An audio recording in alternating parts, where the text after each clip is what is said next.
Beetlejuice released a few 36 years after the insane success of the first one in 1988. And while I personally had a great time at the movie theaters laughing at its absurdity, I had a knife in my side I couldn't look away from as someone who writes stories for a living.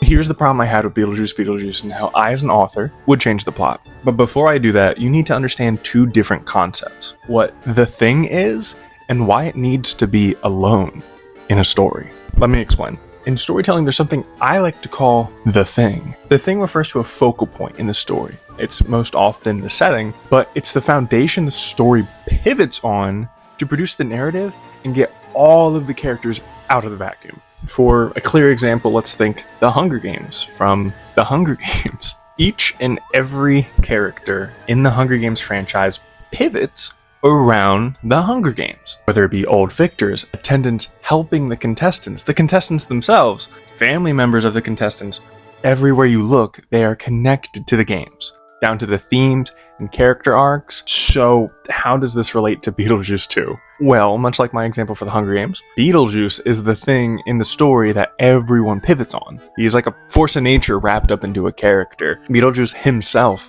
carries the comedy, action, visual effects, and say it with me, entertainment throughout the course of the first film. Not taking anything away from the other characters. I love the Mitlins, but each character is supposed to have a differing opinion on or about Beetlejuice. The fact of the matter is that Beetlejuice is the pivot point for each and every character in whether or not they choose, big word choose, to interact with him, the events that transpire, and the problem of getting him away once activated. What I want y'all to realize is how Beetlejuice is used as a plot device before telling you the main problem. So it all makes more sense, but what do I mean when we have one thing? It stands alone and acts as a center for the character interaction chart, much like how a theme would. So when we have more than one thing, it adds another pivot point to the story. And now we have to bounce back and forth and back and forth. And between the two main factors, the plot can get really tricky to do right. Think about it like this, right? If we had Beetlejuice alone, he's the main focus and pivot point. If we add another demon and name her Tabernacle, there is this share of power and importance that creates a new thing, which would probably be the afterlife itself, since now no one has to interact with Beetlejuice alone. We can just go to Tabernacle. Okay. Here it is, I promise.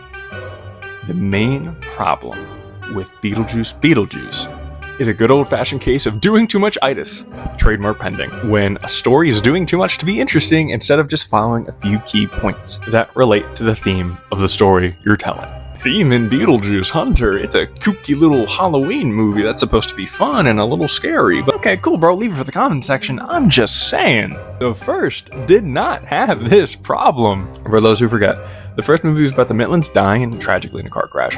They get trapped in their house until the house gets bought by new owners. They want the new owners out. And so they're kind of forced to interact with Beetlejuice, activate him by saying his name 3 times. But then the story changes and becomes a desperate attempt to get Beetlejuice out of the situation because now the family doesn't look so bad. Especially when he starts going after the daughter of the new family, Lydia, who the Mitlins really like. There's one problem to solve. The solution to the first problem becomes a bigger problem, and now we have to solve the bigger, more dangerous problem. That's the movie. In between those main points comes all the fun visual effects, the unbelievably good performances, and jokes that the movie is known for. But this is the foundation. Which brings me to the problem of Beetlejuice. Beetlejuice has 4 separate plot lines, and they cheat us out of the good ones. By the way, there's a pretty good way to utilize most of these ideas for their own separate movies, but I mean, hey, what do I know?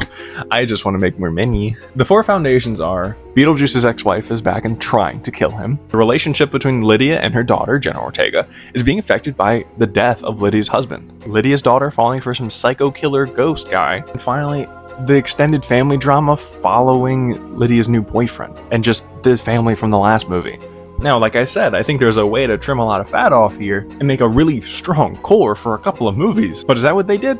No, they emphasized the most boring parts of the first movie and overplayed the satire to the point where I don't even know if it was satire anymore, and just used that as the driving force of the movie, of the plot. And I mean, all of the main character interactions, instead of using the insanely interesting topic of Beetlejuice running away from his ex-wife, who's even more dangerous than he is. As a side note, this would keep the general theme of family from the first movie while deepening Beetlejuice's character, but we couldn't have that. And the foundation-worthy story of Lydia's daughter, Jenna Ortega, being tricked by a ghost to do bad things, like give up her spot in the mortal world. Where could it possibly go wrong? But I mean, I think I'm being too hard on it. Remember, I did like the movie, but only when Beetlejuice was on screen, Jenna Ortega was falling for some cute, nerdy ghost guy, or when Beetlejuice's smoke show soul-sucker wife was out here killing all the side characters. Okay, now that you know the main problem,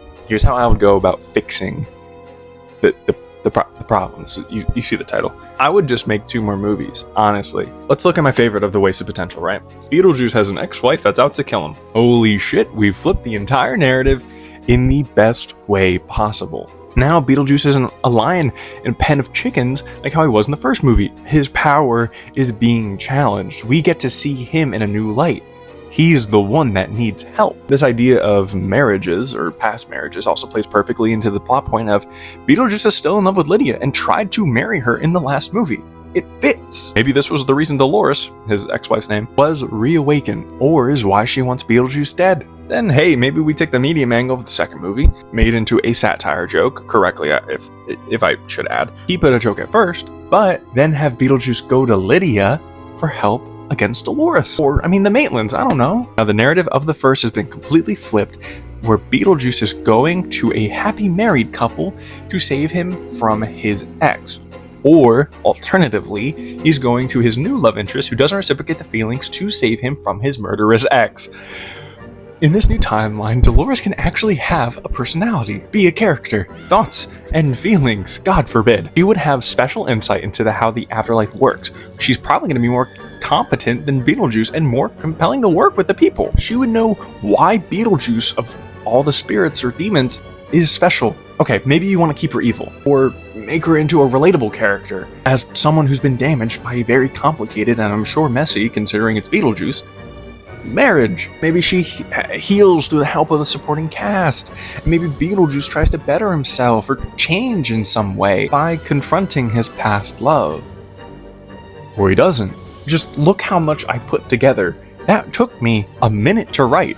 Beetlejuice stays the thing in the story, or his marriage becomes the thing in the story. The loose theme of family is kept. It connects to the past events of the first movie very directly. It's like they were planning on it, which I know they weren't. And we can explore more of the world of Beetlejuice while pitting our characters in new and interesting situations. But is that what we got? No. We had Monica Bellucci, I hope I'm saying that right, walk around not saying anything in a nice dress, killing every non-important side character you could imagine. Hey, Danny. Until the final point of the movie where she's eaten by a sandworm. But that's not even the worst part. We could have had an entire other movie. Make it after that one, or before the ex-wife thing, where Lydia's daughter has the hots for some psycho killer ghost. I wonder how that would line up with the theme given through the franchise. We have a reason to go to Beetlejuice to save them from the psycho killer, which they did in this movie. But more importantly, it would reflect the situation of the first movie in this one in a really fun way, because they're going to Beetlejuice again for help from not a person, but a ghost. And it's not just any person, it's Lydia's daughter falling for a ghost. What Beetlejuice wanted to happen to him with Lydia. It all fits really, really nicely. But did we get that? No. We got a reason to go to Beetlejuice that popped up way too late in the movie, called Beetlejuice, that kind of acted on its own, loosely tying together with the other plot points. We could have changed that entire movie into a buddy cop adventure between Lydia the Median and Beetlejuice, Beetlejuice, where they travel through the afterlife, they travel through the real world, interesting situations are bound to happen. Beetlejuice is constantly trying to get with Lydia. Lydia is constantly trying not to fall for Beetlejuice or just get away from Beetlejuice because she needs to save her daughter. We saw a little bit of this in the new movie. And one of the main reasons I think it's so interesting, because it's Lydia's daughter now. And it's Beetlejuice's pseudo stepdaughter, because in his mind it would be kind of like his stepdaughter, because in the first movie, Lydia is the pseudo stepdaughter to the Maitlands. You know what I'm saying? It all fits too well to not use, and they didn't use it. This would follow the theme of family even further than every other point I just made, because now we can tackle that idea of step-parents that we did in the first movie, again, in a new and interesting way that explores more of the world, kind of like what a sequel's supposed to do. But no, we got a pretty cool B-plot twist where Jenna gets tricked into swapping her place at Earth or something, and then a really funny moment where Beetlejuice kind of just sends the kid to hell. Like, you're out of your league, kid. It's funny. It's really funny. But that could have been the whole movie. Funny. It's just a waste of potential. Wouldn't want to utilize the new face of funny gothic horror Jenna motherfucking Ortega, would we? No. Maybe we could use her as a main plot device and a core character at the heart of the story. You're funny. Let's just smash together the plots of 4 different movies into one big story where everything feels half-baked and hollow, while we follow around the most annoying characters and wait for Beetlejuice to show up. End of video. Hey guys, first time doing a video like this, so I hope you enjoyed and, learned a thing or two about storytelling. Keep in mind, I did really like the new Beetlejuice, so definitely go watch for yourself and decide. But this was all I could think about when I was leaving the theater, and so I really had to talk about it. Or I really wanted to talk about it, I should say. Ain't nobody forcing me to do this. So let me know your thoughts about the new movie in the comment section below. I would love to hear what you guys have to say about my ideas and what they did in the actual movie, or just how you liked the new movie or hated it or whatever. Go check out my new book, The Doppler House, a doppelganger love story. It's available now on Amazon. Links are below. Have a wonderful day.